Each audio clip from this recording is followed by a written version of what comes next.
बिस्मिल्लाहिर्रहमानिर्रहीम। अस्सलाम वालेकुम।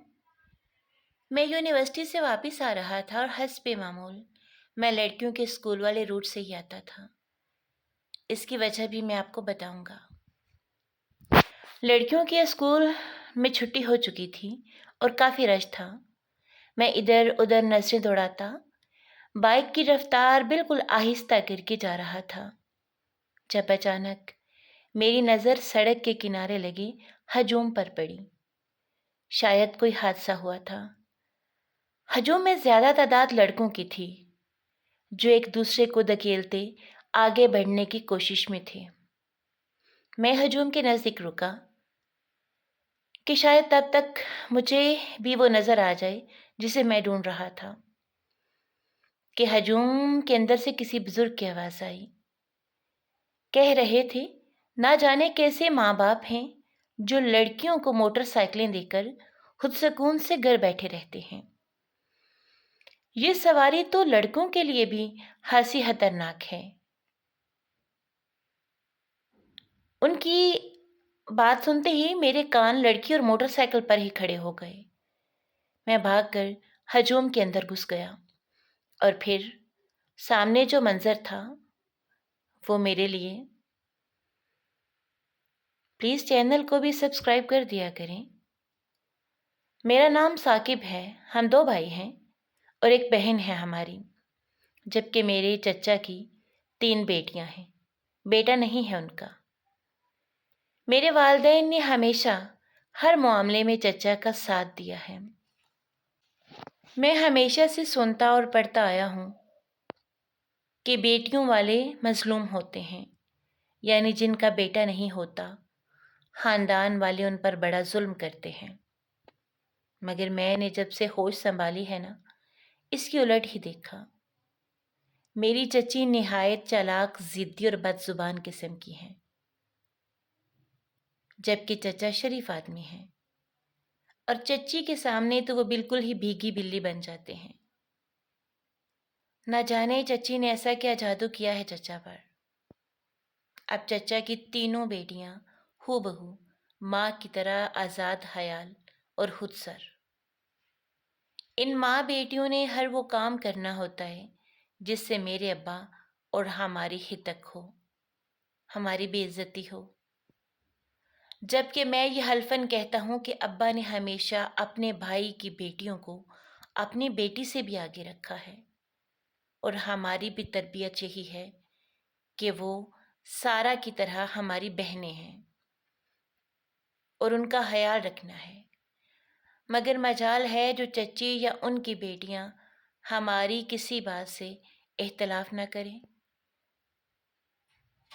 उनकी बड़ी बेटी मुझसे 2 साल बड़ी है, जबकि मंझली बेटी मेरी ही हम उम्र है और छोटी जो कि सारा की हम उम्र और उसकी हम जमात भी है। और ये छोटी वाली तो पटाहा किस्म की है। अभी पिछले दिनों की बात है कि मोहल्ले का एक आवारा किस्म का लड़का चचा के घर के बड़े चक्कर लगा रहा था।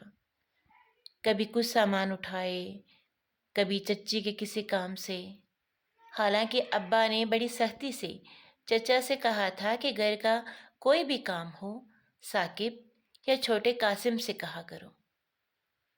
हम भी जहाँ तक मुमकिन हो सके चचा का हर हुक्म बजा लाते हैं। मगर चच्ची को ये कब गवारा था।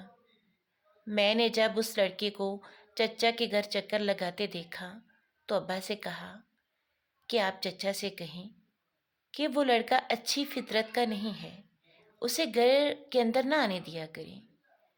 चचा ने यही बात चची से कही और चची ने फिर वो तूफान उठाया कि क्या ही कहूँ। साथ ही हम भाइयों के किरदार पर भी खूब कीचड़ उछाला कि हमारी नज़र उनकी बेटियों पर है, इसलिए हम ऐसी बातें करते हैं। ये सुनकर मेरी अम्मा तो रोने लग गई कि ये सब क्या है। मैंने उन्हें समझाया कि चच्ची तो शुरू से ऐसी हैं, अपनी हामियों को दूसरों पर अप्लाई करने वाली। आप परेशान ना हो। इस बात को चंद दिन गुजरे थे। दोनों घरों में बोलचाल बंद थी। अब एक नया काम शुरू हुआ। چچا کی چھوٹی بیٹی کو موٹر سائیکل چاہیے تھی، سو چچی نے اس کی خواہش پوری کر دی۔ حالانکہ اچھی بھلی اسکول وین سے وہ اور سارا دونوں اسکول جاتی تھی۔ سارا اب بھی اسکول وین سے ہی جاتی ہے، مگر اب وہ موٹر سائیکل پر جانے لگی۔ ابا کو یہ سب اچھا نہیں لگا، مگر اب کی بار چچا سے کچھ نہ کہا۔ اصل میں ہم جس طرح کے معاشرے میں رہ رہے ہیں نا، وہاں بہت سی چیزیں بیٹیوں کے لیے مناسب نہیں سمجھی جاتی۔ ہر ایک کی اپنی سوچ ہوتی ہے نا۔ اب وہ موٹر سائیکل پر اسکول آتی جاتی، جبکہ اسکول 40 منٹ کی مسافت پر تھا اور آدھے سے زیادہ راستہ ایک پرنالے کے ساتھ ساتھ تھا جہاں آبادی نہیں تھی۔ ایسے راستے پر اکیلی لڑکی کے لیے موٹر سائیکل پر سواری کرنا آسان نہیں تھا۔ تب سے ابا نے میری ڈیوٹی لگا دی کہ ساکب بیٹا، تم بھی یونیورسٹی سے اسی وقت لوٹتے ہو تو اپنی چچا زاد کے ساتھ ساتھ آنا، اس کا خیال رکھنا۔ عزت تو سب کی سانجھی ہوتی ہے نا، اسی لیے میں آج بھی آتے ہوئے دیکھ رہا تھا کہ کہیں مجھے نظر آئے، مگر جب ہجوم کے درمیان دیکھا تو وہ موٹر سائیکل سمیت زمین پر گری پڑی تھی۔ دوپٹہ موٹر سائیکل کی چین میں آیا تو وہ گر گئی۔ دوپٹے سے بے نیاز وہ اپنا پاؤں پکڑے بیٹھی تھی، جبکہ کتنے ہی لوگ جو ارد گرد کھڑے تھے بجائے اس کے کہ کوئی آگے بڑھ کر اسے اٹھاتا، تماشا دیکھ رہے تھے۔ میں نے سب سے پہلے اسے اپنے گلے میں لٹکتا اسکارف دیا کہ چلو جتنا ہو سکے خود کو ڈھانپ لے۔ مجھے شرم آ رہی تھی کہ میری بہن اتنے لوگوں کے درمیان۔ خیر اسے سہارا دیتے اٹھایا، رکشہ روکتے اس میں بٹھایا، ساتھ ہی قاسم کو فون کر کے کہا کہ اس کا موٹر سائیکل کر لے جاؤ۔ بس سے جیسے تیسے کر کے اسے گھر پہنچایا، مگر میری چچی پھر بھی ہمارے خلاف ہی رہتی ہیں۔ ہمارا کوئی بھی اچھا کام ان کا خیال رکھنا، چچا کا خیال کرنا، یہ سب ہم اس خون کے رشتے کو نبھانے کے لیے کرتے ہیں، نہ کہ چچی کو خوش کرنے کے لیے۔ آئندہ بھی چچا اور ان کی فیملی کا خیال ہم نے ہی کرنا ہے۔ لوگ تو صرف باتیں کرتے ہیں، تماشا دیکھتے ہیں۔ وقت پڑنے پر کام ہمیشہ اپنے ہی آتے ہیں۔ میرا تو یہی تجربہ ہے اور حقیقت بھی یہی ہے۔ باقی جو کچھ کہانیوں میں لکھا جاتا ہے وہ تصویر کا ایک رخ ہے جو سب کو دکھایا جاتا ہے، جبکہ حقیقت ہمارے مفروضے سے کچھ اور ہی ہوتی ہے۔ کیا خیال ہے؟